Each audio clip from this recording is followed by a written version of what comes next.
Consider this with other actions in line with the concern of the party and came to the following decision. Number one,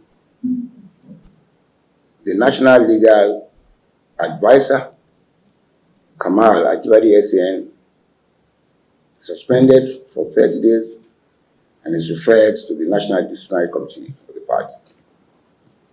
Number two, the Deputy National Legal Advisor, Barrister Okechukwu Usoha, was suspended for 30 days in line with the Constitution and referred to the National Disciplinary Committee as may be necessary. During the period of suspension, they ceased to function in their respective capacities.